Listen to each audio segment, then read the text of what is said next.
Hello and welcome back to the Barrett channel today for a brand new video with myself, Ollie. Today's going to be slightly different kind of video. It's going to be more of a podcast style. So I'm actually going to be playing you some footage that I took whilst I was out and about on my bike around my neighborhood. So hopefully you enjoy sort of the visuals as we do sort of go in depth about this specific topic. I want to address the topic of discrimination that is currently being felt by foreigners in China, particularly people in Guangzhou of African ethnicity. This is something we addressed on a recent live stream of ours, which you may or may not have seen, but it's something I think is a pressing issue that needs to be given direct attention, so I wanted to cover it on a separate video. A reason that I haven't jumped to make a video as soon as possible about this is because I've kind of wanted to watch the situation unfold while trying to observe things and analyze them from a psychological point of view, also in an objective manner. I'm going to do my best here to articulate my thoughts in a way that truly represents what I've seen and experienced here in Shenzhen. It's incredibly important to think critically, look at things objectively, and to do your best not to pander or lean a particular way because of innate biases that we are often blind to, because everybody is guilty of doing that from time to time. Societal issues like this are definitely not straightforward and should not be approached in a way that lays this out to be a very simple problem. Examples of this I hear everywhere. China is just a racist nation, or it's justifiable because it's happened to Chinese abroad. Throwing out comments of this sort is only going to lead to more frustration and anger. It will often bolster up nationalism on the one side and hatred on the other, and the issue will continue to get worse and worse. This approach will certainly create a foggy path when trying to figure out solutions and ways to move forward in society to help prevent discrimination happening in the future. In January this year, the world became aware of a novel flu sickness that started spreading in Wuhan, China, which has come to be known as coronavirus. When this virus began spreading abroad, it was shocking fear into citizens of affected nations and raising alert to anybody that was perceived to be of Chinese ethnicity. As a consequence of this, there were plenty of reports of overseas Chinese experiencing discrimination in a range of different forms. It's really disheartening to hear that people were being verbally and physically abused by a select few undereducated, uncivilized, and malicious people. I had a comment on a recent post of ours from a Chinese woman living in the UK who has a 6-year-old girl. She said they've both been victim to racial slurs and abuse since the start of the virus, so much so that her daughter asked her, "Why do white people keep shouting at us?" Which is just heartbreaking. Something that tends to happen with situations of this nature is that a small minority of bad actors get an overwhelming amount of attention on social media, giving the impression that it's a nation that's acting in this way. I see this happening on both sides of the coin. Couple this up with the fact that often videos online have no underlying context as to what has happened and are only left up to the viewer's interpretation. I'll give you an example of how easily this can happen. In China, it's extremely rare to see somebody out and about at the moment without a face mask. I'm included in this. Yesterday, I left my apartment to go and grab a coffee. I jumped on my bike and headed out. I was 10 minutes away when I realised I wasn't wearing a mask. A total accident, it slipped my mind. I resorted to pulling my t-shirt up over my nose and mouth when I picked up my coffee because I almost felt ashamed and nervous that I'd be singled out and approached by someone. My point is that anybody could have pulled out their phone, recorded a few seconds of me walking around without a mask on, posted it online with a caption along the lines that foreigners don't care about wearing masks, they are irresponsible and are a risk of causing a second wave throughout the country. When all it was a simple mistake to make, and I'm sure many others have done the same. You can see how easily this can happen, right? There is evidence beyond all unreasonable doubt that there is a rising discrimination towards foreigners in China. But one point that is worth making is that some of the clips you see online need to be thought about deeper than just face value. Here in Shenzhen, I have personally not been a victim to discrimination, only a couple of close calls. It seems things are quickly able to be resolved when my girlfriend, who is Chinese, reasons with security, but I get the feeling that things wouldn't be as straightforward without her presence. What I am experiencing though is a sense of nervousness when people are within my proximity. Oftentimes people will move away from me when I get onto the metro or when in public places, but the majority of people seem to have no problem. Admittedly, sometimes it does bring me down and I feel unwelcome, maybe even out of place or lonely. But I just have to reason with myself and understand the reasons why they are doing it, because in their mind, they see me as a higher risk of being infected and therefore take necessary action to mitigate that risk. While we were in Shanghai, however, even though me and Lee both had been in China for several months and could prove this, it seems things weren't so simple. So here in China, each province has its own health code. This is a QR code that you acquire by entering in your personal information and then being presented with either a red or green code. The colour depends on whether you have travelled outside of the country or into badly affected areas recently, or if you are simply infected. However, there is a catch. You aren't able to get this code if you don't hold a bank account in China, which at the time I didn't. So in the centre of Shanghai, there's a cocktail bar at the top of the Jinmao Tower, which is also a popular tourist attraction. On arrival, the staff asked for our passports and then said that we can only enter if we have a green health code, which is absolutely fine. Lee showed his, and at this point they hadn't seen that I didn't have one.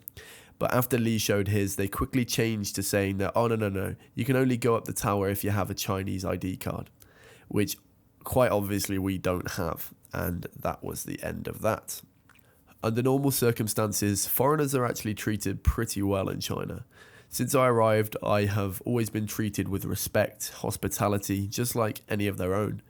But these types of scenarios that we're seeing now tend to show people's true colours. Now, for the people of African ethnicity in Guangzhou, over the past few weeks, more and more examples of discrimination have been popping up into group chats. Granted, some of these clips are clearly examples of what I previously talked about without any context. However, some are extremely concerning. In some places, for example McDonald's, there were notices on the doors stating that black people are not allowed to enter the premises, despite the fact they might have all the necessary QR codes.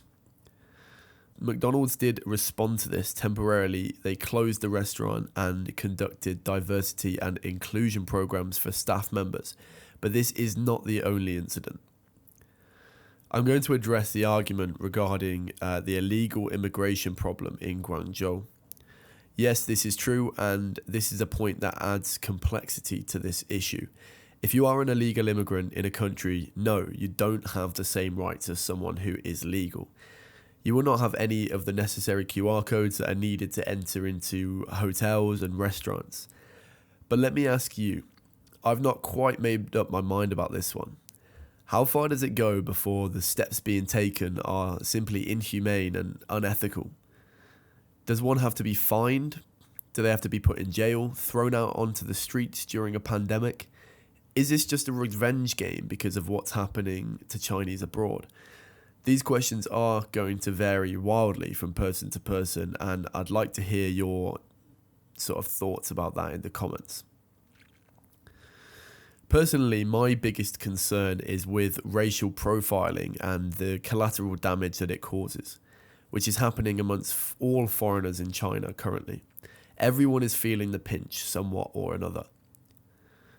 Of course, there are people here that are illegal residents, but what about the vast majority of people that are legal, have all the necessary QR codes, and can prove that they haven't been outside of the country for X amount of weeks or months, yet they're not given the same treatment as people of Chinese ethnicity? Many people have mentioned that people from Wuhan or Hubei province were treated the same way, so it's not racism. The obvious one here is that, of course, people from Hubei province are not easily recognizable amongst everybody else from a Chinese origin. However, people who are white, brown, or black can easily be picked out of a crowd, which is, again, racial profiling. I do want to jump in here and mention again the vast majority of people are still as welcoming as ever, even if there is a slight nervousness. What I believe the majority of this comes down to is ignorance. On the day of recording this, March 23rd, it's now been 26 days since China closed their doors to all foreign entry, even people on valid visas. Since then, the only people that have been able to enter are Chinese citizens. All of the current research about COVID suggests that the incubation period is between 1 to 14 days, but can be more in extreme cases. They also point in the direction that the likelihood of you developing symptoms 21 days after contracting the virus is extremely low. Now think, a huge amount of Chinese over the past few weeks have been travelling back to China because now it's one of the safer places to be. But they have all come from areas that have more likely been worsely affected than China. Yes, of course, they all have to follow the quarantine precautions and procedures like everybody else. But you can see how much more likely it is that Chinese people are bringing the virus back into their country and that foreigners are actually very unlikely to be infected. Now, I can already see the comments in my head about foreign communities getting together and spreading it amongst each other, which is a valid point. However, they will have also had to quarantine for 14 days on return. Let's go back to my point about people moving away from me on the metro. It doesn't feel good, yeah. But I try to flip my negative emotion on its head and try to understand that most of the time it does come down to ignorance. The vast majority of people do not look at the numbers and statistics every day about COVID-19 like me or Lee do. What they do is watch the sensationalist media and the misportrayed clips that are spread around apps like Douyin, which is the Chinese TikTok, and go forward with the mentality of what they've seen from a 15-second clip online with no context, and they don't do any due diligence to make sure that claim is true. My personal opinion is that citizens of a society over many generations will always reflect the morals and the values of their government and the way the country is run. I like to think philosophically and try to dig deeper into why these types of issues arise. A friend of ours, a native Chinese guy named Simon Yu, made a very interesting video, which I will link below, talking about how the central government likes to run their strategies throughout the country. He called it the one-cut policy, which is kind of the translation from a Chinese saying. Let me give you some context on this. The way the government structure works in China is a hierarchy, a top-down leadership model.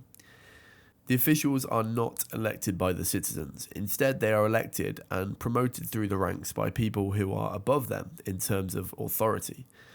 Each province has their own provincial government, which are all underneath the central Beijing government. Some people think the Chinese system works in the way of a meritocracy.